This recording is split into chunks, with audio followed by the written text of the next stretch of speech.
Hello and welcome to a very special How I Paint Things. Now I have done Horus Heresy era Iron Hands on the channel before, but as is often the case with the Iron Hands, they've kind of changed the recipe. Now there is a picture that was up on the Warhammer community website a little while ago. I'm going to pop it up on screen here, and that armor ain't black. That is clearly a silvery sort of gunmetal appearance, and I quite like that decision because it means that there's suddenly not 3 Black Legions in the Loyalist lineup. I think changing these guys up a little bit gives the Black Legions a little bit more balance, and I think that's pretty cool. Now the method itself is really simple, and try not to get too hung up on the exact colors, because really it's just a bit more about the method and the order in which things are done, to keep things nice and quick. So as always, all of the paints will be listed in the description below. Let's get started. So first things first, once you have assembled your miniature, it's time to go ahead and prime him. Now no great surprise, because we are painting a predominantly very dark miniature, I've primed him here with matte black from the Army Painter. Any black primer will do, black is black for our purposes here. So we're going to start off, I have a nice big brush here, and I have heavy metal from the John Blanche paint set range from the Army Painter. You could also use Iron Warriors from Citadel, they're very similar. I'd say Iron Warriors is ever so slightly darker. Now, you'll see I am not being careful about applying this at all. This is going over everything. Just back and forth. But once you've laid down a little, start working away from that area to give it a little bit of time to dry. Because you'll find if you do just go back and forth over the same area, thinking you're going to lay down a more solid coat, what's going to happen is you're actually going to lift up some of the little silver particles and shift them around. It's not going to work properly. So once you've got some on, I'm going to leave this for about 5 minutes or so and just pop a little bit more anywhere that I get that black primer still showing through. Now we're going to turn here. This is Arctic Gem. Now this is a really light blue. You may even choose, you want to go even lighter, something like bright sapphire would work here. I'm doing this now, filling in his eyes and the lenses on his gun. Reason being, you'll see I'm trying to keep away from the faceplate, and if I hit the top of his helmet, I'm not too worried because we have still got a little bit to apply to that. Now next up, I've got plate mail metal here, and this is where we're going to start painting in some of the functional parts of things like his bolter and those little strips on the Mark II thighs here. So this bit, for example, if I turn him sideways, I can still get my brush in there without too much hassle. Now this is also a good one to use for any trim. So for example here on the front of his helmet, I'll paint this trim in a slightly lighter silver. I'd suggest you don't really want to go overboard with this if you can avoid it, because he will start to look a lot more shiny than you might want. So just a little bit of this. And of course, being an Iron Hand, don't forget that left hand and gauntlet as well.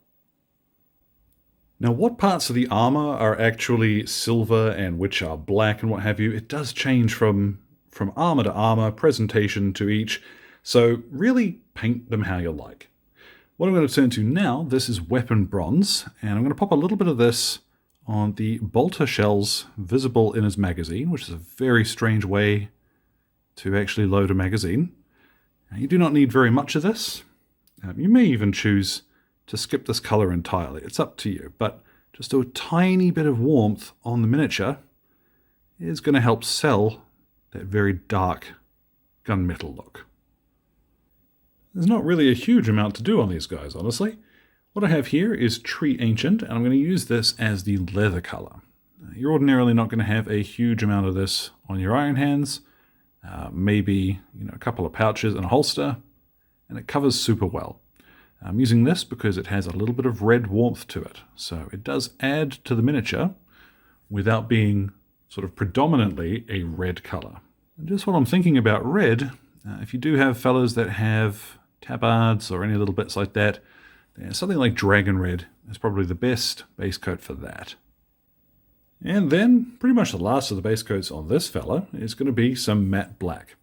Now this is what I really like and what will kind of emphasize the iron effect on the rest of the armor. So we're going to paint in the shoulder pads with this, And you'll see we will need to come back and apply a second coat, but I'm also going to use this to paint in the bolter casing. Now with all of our base coats done and a little bit of tidy up finished, it's time to go ahead and shade them. Now here you could just use strong tone if you like, but what I've mixed up here is half and half strong tone and strong skin shade. Now reason being is that strong tone by itself, it is a little bit, it's a little bit flat. It is just a dark brown finish. And strong skin shade by itself, if we were to apply this over him, he would look a little bit orange. However, mixing them both together, what we get is a slightly, almost brassy finish to what we're doing. So rather than just dumping this fella entirely in the stuff, what you want to do is apply it a little bit more carefully and take your time to get it into all of the nooks and crannies. Now I haven't actually thinned it down at all, which is a bit of a rarity for me, but I do want that little bit of colour to actually tint the armour that we've painted. So, over everything, take your time here, don't just drench it. And once we're done, we'll have a look at this fella after about half an hour, once it is all dry. And once that is dried, we'll have something that looks like this. Now that is a little bit more silver on camera than it is in reality. What I'd recommend is that you experiment a little bit with what you like the look of. If you do want this to be even darker, what you could do would be to mix in, again, equal parts of dark tone. Add a black wash to it. Or, if you fancy, you could just use straight dark tone. It's really up to you. I like the slightly rougher finish that this gives us. It's a hint of that iron sort of warmth. All the same, what I am going to do now is to apply any decals I've got. My decals are a little bit older, so they're not perfect for the Heresy stuff, but for our purposes as a demonstration, they'll work fine. Now, these transfers aren't 100% dry yet. Now, they are still a little bit wrinkly, but that's okay. We can carry on and finish off a couple of details while we wait for that. What that's going to be is a bit of fur brown, and I am going to just touch in some of the corners of the leather stuff. Now, the last of the real highlights we're going to do is to go back and grab a fresh bit of plate mail metal, and what you want is just a tiny wee amount on your brush at a time. So you see barely anything there. What I'm going to do is just tap in at the edges a little bit randomly along the black parts, some of the silver parts.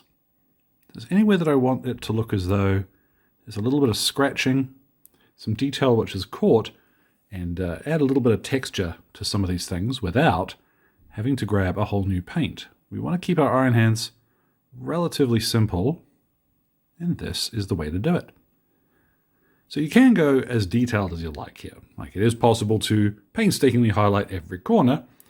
What I would suggest though is pick just a few where a little bit of silver is going to make a big difference, like on the edges here. And once you're satisfied with how much you've added, yeah, you're pretty much done. The last thing I'm going to do to apply a little bit of extra warmth here is just get myself some rust tone. Now this is a wash, and it's a little bit different to the rust effects paints in that it's slightly thinner. It is going to be a little bit more subtle. So what I'm going to do is just tiny little bits of this at a time. Start out with less than you might think, and you can add more when you fancy. All right, just a few little touches of this in areas where you want to define parts which are probably going to see a fair bit of use. You'll see it's not truly rusty, but it is a nice sort of worn iron metallic color. So good for lots of what we're doing. And I'm not gonna cover every joint with this rust stuff, just a few bits, and then we'll call them done. So the recipe for his base will also be in the description. Let's get a look at this fella once he is all finished.